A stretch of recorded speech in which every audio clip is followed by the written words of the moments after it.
Stop this kaiju! Superman is nowhere to be found.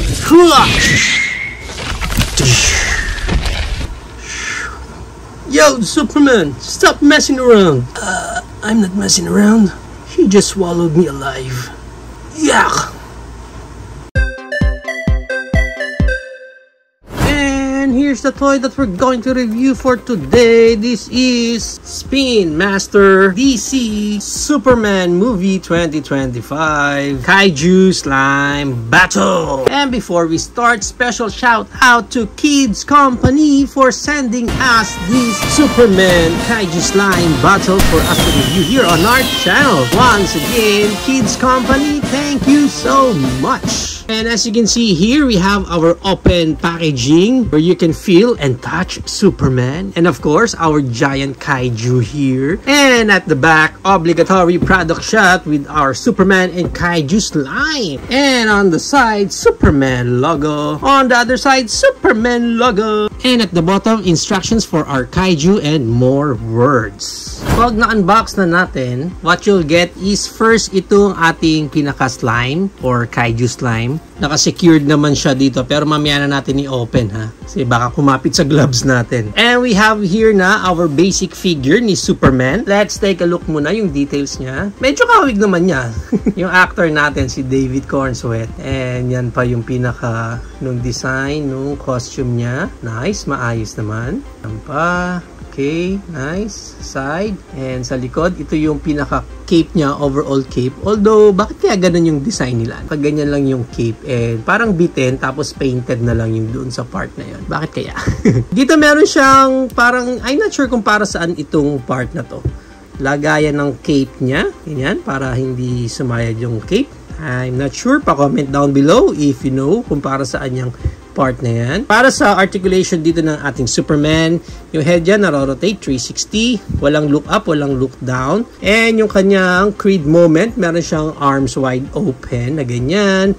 And of course, naro-rotate yan 360. Yung kanyang elbow bent, meron naman. Yan, look at his muscles. Sa kamay, wala na any articulation. Sa waist niya, meron naman siyang waist rotation. And yung kanyang Van Damme split, ganyan. Nice.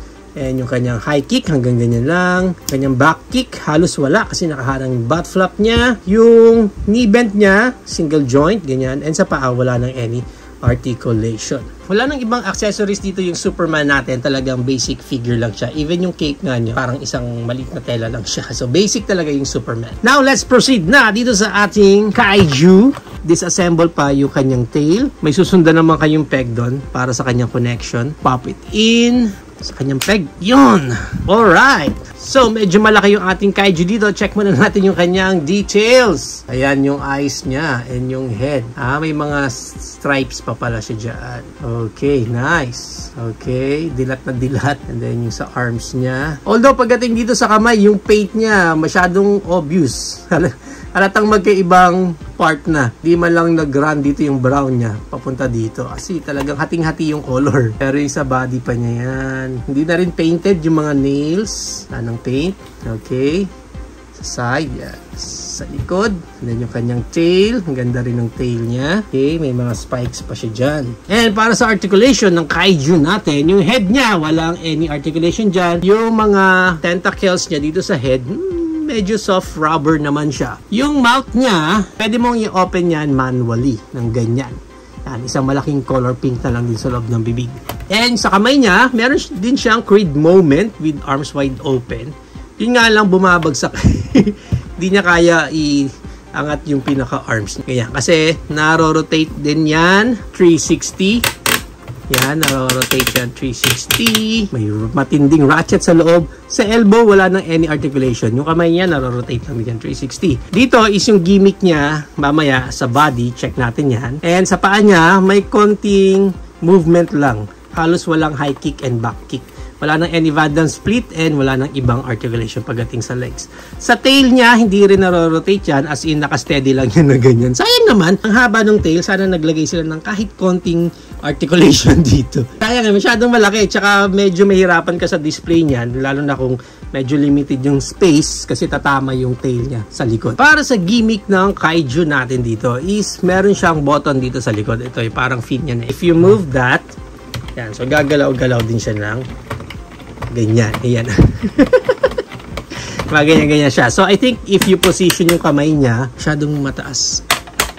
Yan. Siguro ganyan.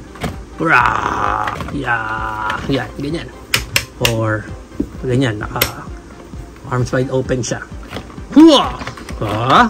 Nice.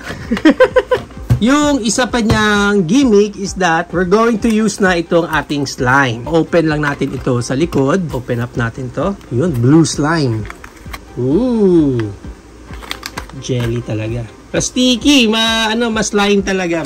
Amoy wine or beer yung ating pinaka slime dito. Lalagay daw natin yan dyan. Teka, ba't ayaw maalis?